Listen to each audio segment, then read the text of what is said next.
17 जनवरी 2026। ये वो तारीख है जब उत्तर भारत एक निर्णायक मोड़ पर आ खड़ा हुआ। एक ऐसा दिन जब आसमान और जमीन दोनों ने मिलकर राजधानी को अपनी गिरफ्त में ले लिया। 428 ये सिर्फ एक आंकड़ा नहीं है, ये दिल्ली की हवा में घुले जहर का पैमाना है।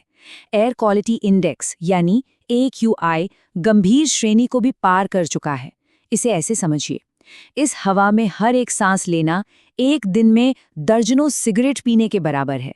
जानलेवा PM 2.5 कण फेफड़ों में बहुत गहरा उतर रहे हैं। और ठीक उसी वक्त जब हवा जानलेवा हो रही थी, तब तापमान गिरकर हड्डियों को कंपा देने वाले स्तर पर पहुंच गया। दिल्ली का न्यूनतम तापमान 4.4 डिग्री सेल्सियस तक लुढ़क गया, जो इस मौसम के औसत से कई डिग्री नीचे है। इस दोहरे हमले का नतीजा घना कोहरा और शून्य विजिबिलिटी। हवाई यात्रा पूरी तरह ठप पड़ गई, 60 से ज्यादा उड़ानें प्रभावित हुईं और देश के राजधानी का संपर्क बाकी दुनिया से लगभग कट सा गया। इस दोहरे संकट के बीच तेजी से बिगड़ते हालात ने अधिकारियों को वो सबसे कठोर कदम उठाने पर मजबूर कर दिया, जिसके बाद शहर अपनी ही हवा के कारण एक तरह के लॉकडाउन में चला गया। जी हाँ, हालात इतने गंभीर हो गए कि ग्रेडेड रिस्पॉन्स एक्शन प्लान का अंतिम और सबसे कड़ा चरण GRAP 4 तत्काल प्रभाव से लागू करना पड़ा। तो सवाल उठता है कि ये GRAP आखिर है क्या? देखिए, ये एक इमरजेंसी प्रोटोकॉल है, कोई लंबा चौड़ा समाधान नहीं। ये वो इमरजेंसी अलार्म है जो तब बजता है जो पूरा सिस्टम पहले ही फेल हो चुका हो। ग्राप IV के तहत लगाए गए प्रतिबंधों ने मानो शहर की धमनियों को ही रोक दिया। जरूरी सामानों के अलावा दिल्ली में ट्रकों के आने पर पूरी तरह पाबंदी, आसमान छूती इमारतों का निर्माण ठप और दफ्तरों को अपने 50% कर्मचारियों को घर से काम कराने की सलाह दी गई। इन कदमों का सीधा असर व्यापार, लाखों मजदूरों की रोजी रोटी और शहर की अर्थव्यवस्था पर पड़ा। अब जरा इस जहरीली हवा के पीछे के विज्ञान और इंसानी कारणों को समझते हैं।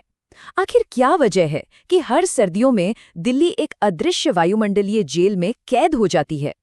और यही सबसे अहम सवाल है, आखिर ये संकट हर साल एक बुरे सपने की तरह क्यों लौट आता है?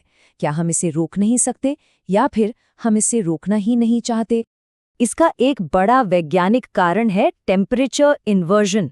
ये एक ऐसी मौसमी घटना है जिसमें गर्म हवा की एक परत ऊपर बन जाती है, जो जमीन के पास की ठंडी और प्रदूषित हवा को एक ढक्कन की तरह फंसा लेती है।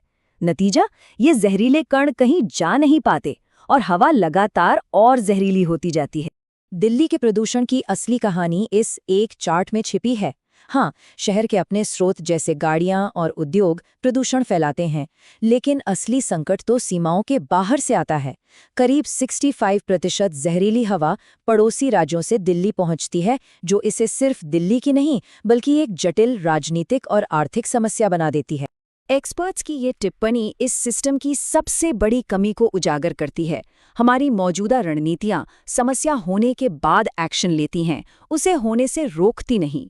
हम हर साल आग लगने के बाद कुआं खोद रहे हैं, जो एक प्रणालीगत विफलता की ओर साफ साफ इशारा करता है। लेकिन हवा में घुला जहर इस संकट का सिर्फ एक पहलू है। अब बात करते हैं दूसरे मोर्चे की, जिसने इस जहर को और भी ज्यादा घातक बना दिया है। पूरे उत्तर भारत में चल रही एक पंगु कर देने वाली शीतलहर। ये आंकड़े इस शीतलहर की गंभीरता को दिखाते हैं। उत्तर भारत के मैदानी इलाकों में रिकॉर्ड तोड़ न्यूनतम तापमान दर्ज किया गया है। पंजाब में तो पारा लगभग 0 डिग्री तक पहुंच गया। इस चरम मौसम ने राष्ट्रीय जीवन की रफ्तार पर ब्रेक लगा दिया है। हवाई अड्डों पर अनिश्चितता का माहौल है, ट्रेनें घंटों की देरी से चल रही हैं, और तो और गणतंत्र दिवस की तैयारी भी घने कोहरे की चादर में लिपटी हुई है। अब समझते हैं कि ये दो अलग अलग दिखने वाले संकट असल में कैसे एक दूसरे से जुड़े हुए हैं, और कैसे ये जुड़ाव विफलताओं की एक ऐसी चेन बना रहा है जो पूरे सिस्टम को टूटने के कगार पर ले आई है। ये टेबल दिखाती है कि कैसे ये दोनों संकट एक घातक चक्रव्यूह बनाते हैं। प्रदूषण के कारण बना घना कोहरा सूरज की गर्मी को जमीन तक पहुंचने से रोकता है, जिससे ठंड और बढ़ जाती है, और शीतलहर की शांत हवाएं प्रदूषकों को बिखरने नहीं देती, जिससे हवा और भी जहरीली हो जाती है। यानी दोनों एक दूसरे को और भी ज्यादा खतरनाक बना रहे हैं।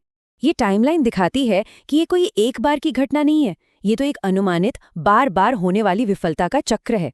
हर साल हम एक ही कहानी दोहराते हैं, जो हमारी सामूहिक इच्छा शक्ति पर एक बहुत गंभीर सवाल खड़ा करती है।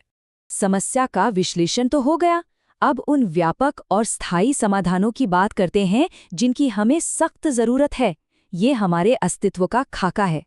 इस संकट से बाहर निकलने का रास्ता इन कदमों से शुरू होता है। पहले 5 कदम सीधे प्रदूषण की जड़ पर हमला करते हैं, जैसे उद्योगों और वाहनों के लिए सख्त नियम, एक ऐसा अंतर्राज्यीय गठबंधन बनाना ताकि प्रदूषण को राजनीतिक सीमाओं में न बांधा जा सके, और किसानों को पराली जलाने का एक स्थायी और फायदेमंद विकल्प देना, जो शायद सबसे बड़ी चुनौतियों में से एक है। इस योजना के अगले 5 कदम हमारे भविष्य को सुरक्षित करने के लिए हैं।